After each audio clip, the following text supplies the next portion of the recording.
ಅಪ್ಪ ಹೇಳಿರುವಂತ ಮಾತನ್ನ ಕೇಳುವಂತ ಸ್ಥಿತಿಯಲ್ಲಿ ನೀನಿಲ್ಲ, ಈಗ ಚಲವನ್ನ ಬಿಡುವಂತ ಸ್ಥಿತಿಯಲ್ಲಿ ಅಂತ ಇಲ್ಲ ಅಂತ ಆದ್ರೆ ಇದನ್ನ ಯಾಕೆ ಮಗನೇ ತಾಯಿ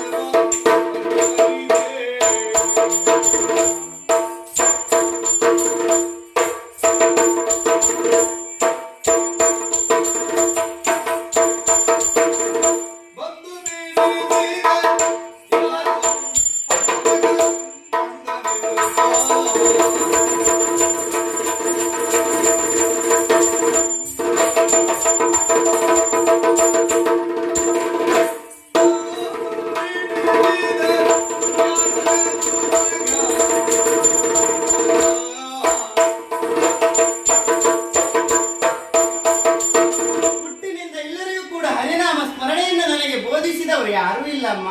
ನನಗೆ ಅರಿವಿಲ್ಲದ ರೀತಿಯಲ್ಲಿ ಅಮೃತ ತುಳಿವಾಗಿರುವಂತಹ ಹರಿನಾಮ ಸ್ಮರಣೆ ಎನ್ನುವುದು ನನ್ನ ನಾಲಿಗೆಯಲ್ಲಿ ಉಚ್ಚಾರ ಆಗ್ತಾ ಉಂಟು.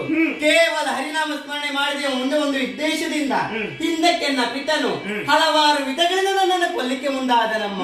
ಎಲ್ಲಾ ಸಂದರ್ಭದಲ್ಲಿ ನನ್ನನ್ನು ರಕ್ಷಣೆಯನ್ನು ಮಾಡಿದವನು ಶ್ರೀಮನ್ ನಾರಾಯಣ. ಹಾಗಿರುವಾಗ ಹರಿನಾಮ ಸ್ಮರಣೆಯನ್ನು ಹೇಗೆ ಬಿಡಲಿ ತಾಯಿ? ಕಂದನಾಡುವ ನುಡಿಯ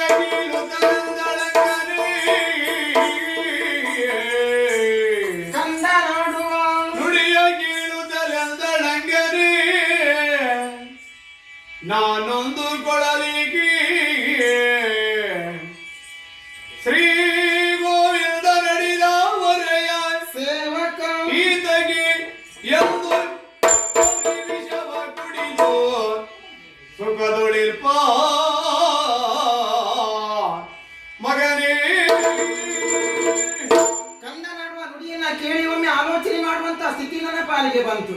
ಈ ಹಿಂದೆ ನಾನು ಏಕಾಂತದಲ್ಲಿ ಇರುವಂತ ಸಂದರ್ಭ ನಾನಾದ್ರೂ ಒಂದು ಆಡಿರುವಂತ ಮಾತೆಲ್ಲವೂ ಸತ್ಯವಾಗಿ ಭಾವಿಸಿಕೊಳ್ತೇನೆ. ಎರೆಯನ್ನು ಕೂಡುವಂತ ಸಂದರ್ಭದಲ್ಲಿ ಹರಿಸ್ಮರಣೆ ಮಾಡಿದೆ ಅಂತ ಆದ್ರೆ ನಿನ್ನ ಉದರದಲ್ಲಿ ಹರಿಭಕ್ತನವರು ಜನಿಸ್ತಾನೆ ಎನ್ನುವಂತ ಮಾತು ಎಲ್ಲವೂ ಸತ್ಯವಾಗಿ ಕಾಣ್ತಾ ಇದೆಯಲ್ಲ. ನನ್ನವರು ಹೇಳಿದ ಮಾತಿನಂತೆ ಈತನಿಗೆ ವಿಷವನ್ನೇ ಕೊಟ್ಟದೇ ಹೌದು ಅಂತ ಆದ್ರೆ ಹರಿಯ ದಯೆಯಿಂದ ಅದು ಅಮೃತ ಯಾಕಾಗಬಾರ್ದು? ಬಾ